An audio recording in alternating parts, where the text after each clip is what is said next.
पेम से अस्पताल होलनाक आते जिंदगी का जिम्मेदार कौन, किससे गफलत तो 14 जाना जाया हुआ। इंक्वायरी कमेटी ने 4 आला अफसरों को जवाब तलब कर लिए। पिम्स ज्वाइंट एग्जीक्यूटिव डायरेक्टर समेत 4 अफसरों को वजाहत तलब। अकलगंदी असल वजह कीसी अफसरान मुकम्मल तफसीलात पसंद हिदायत।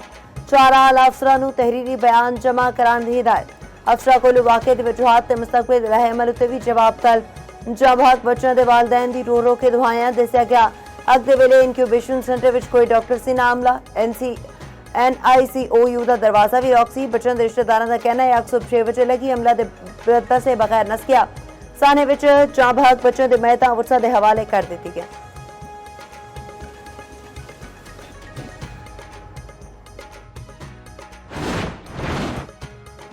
इस्लामाबाद हाईकोर्ट में चढ़ियाला जेल के 3 कैदियों के निजी अस्पताल में इलाज की दरखास्त से समात। अदालत ने पिम्स अस्पताल में सहूलत से सवालात रख दिते। जस्टिस मोहम्मद आसिफ ने रिमार्क्स दिते। 14 बच्चे जान की बाजी हार गए। एता साडी हालत है। दुख की गल इस्लामाबाद के अस्पताल में यह सब कुछ होया। तानू लोगों को इसकी तरफ तवज्जो देनी चाहिए। उथे कुछ भी नहीं है। इस सूरत में उथे इलाज लिए लोग किवें जाणगे। Advocate general Punjab barrister Zafarullah ने आख्या बतौर शहरी मेरा सर शर्म नाल झुक गया है।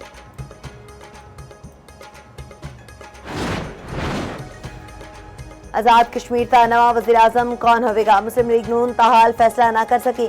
ज़राए मुताबिक कायदे ऐवान लई इफ्तिखार गिलानी ते शाह गुलाम कादिर ते ना ज़ेर गौर ने गुज़िश्ता रात वज़ीर आज़म हाउस विच होने वाले इजलास विच भी किसी नाल ना दा फैसला नहीं किया जा सकिया। इधर आजाद कश्मीर कानून साज असम्बली विच कायदे ऐवान की नामजदगी के हवाले नाल नून लीग की पार्लिमानी पार्टी का इजलास तलब।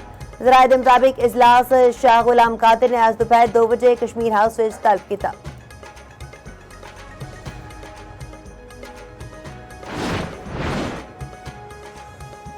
फितना कवायद फितना हिंदुस्तान के दहशतगर्दों के खिलाफ कामयाब कार्रवाइयां। जनूबी वज़ीरिस्तान बनू तो गुज़ार विच इंटेलिजेंस बेस ऑपरेशन 11 दहशतगर्द हलाक। सिक्योरिटी ज़राए के मुताबिक बनू विच 2, लद्दाख विच 5, सासोल विच 4 दहशतगर्द मारे गए।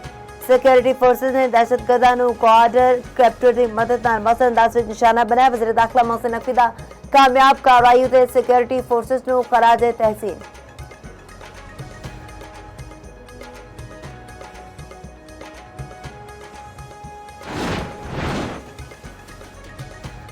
वज़ीर-ए-आज़म दल पाकिस्तान में सऊदी सफीर नवाफ बिन सईद अल मालिकी की अलविदाई मुलाकात।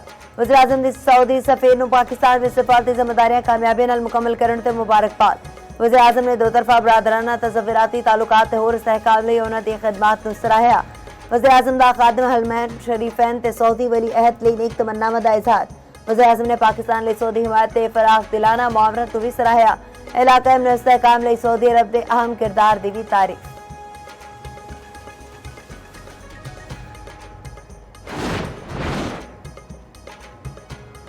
अमरीकी सदर डोनाल्ड ट्रंप का कहना है मैनू नहीं लगता कि मुस्तफा कामनाई हलाक होए ने। वह बहुत बुरी तरह जख्मी हुए सन। उन्होंने जिसम के खब्बे हिस्से बाजू लाते पूरे जिसम नूं शदीद चोटाया सन। जो हलाक हो चुके ने तो वह बहुत चंगा ड्रामा कर रहे हैं।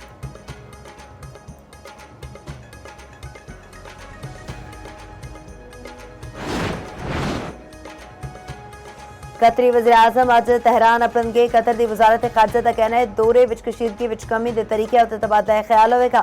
कतरी वज़ीर आज़म का दौरा अमन इस्तेहकाम लई कोशिशों का तसलसल है। खिते विच अमन इस्तेहकाम के फरोग लई सिफारती कोशिशों जारी ने।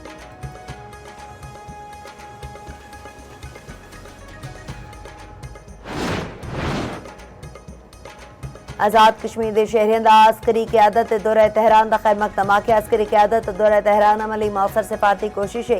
दौरा तेहरान पाक ईरान ताल्लुकात मजबूत बनाने वाल अहम कदम है। अस्करी क्यादत ने मुज़ाकरात सिफारतकारी नूं तरजीह दी।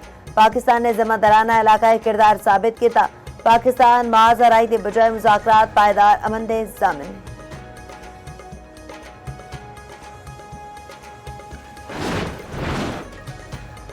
नेपाल में सैलाब ने तबाही मचा दी थी। कई इमारतों ते पुल बह गए। 107 तो बाद अफराद हलाक, सैकड़ा सियाह लापता। लापता होने वाले में इंडिया के 133, अमरीका के 47, बरतानिया के 33 शहरी शामिल। नेपाल के तिब्बती हमलाई सरहदी पट्टी उत्ते सैलाबी इलाके इमारतों ते पुल बहा ले गया। तिब्बत के इलाके गेवरंग विच भी लैंडस्लाइडिंग के नाल हलाकतां दा खदशा। वज़ीर आज़म शहबाज शरीफ का नेपाल में सैलाब तो जानी और माली नुकसान ते इज़हार अफसोस।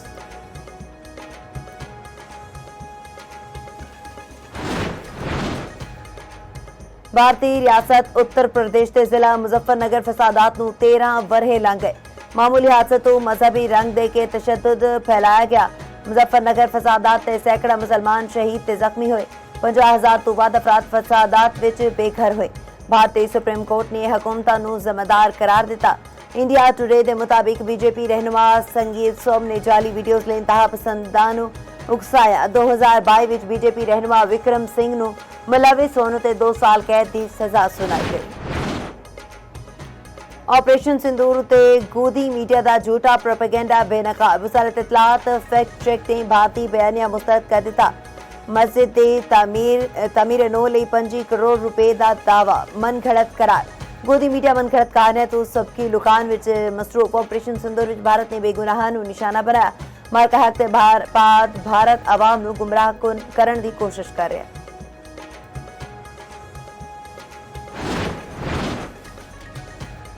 पाकिस्तान का मैरीटाइम सैक्टर तिजारत का नवा मरकज। पाकिस्तान आलमी तिजारत और लॉजिस्टिक का मरकज बनने वाल गामजन मुल्की दरामदात और बरामदात का 90% गैर मुल्की शिपिंग कंपनियां तो मुंतकिल।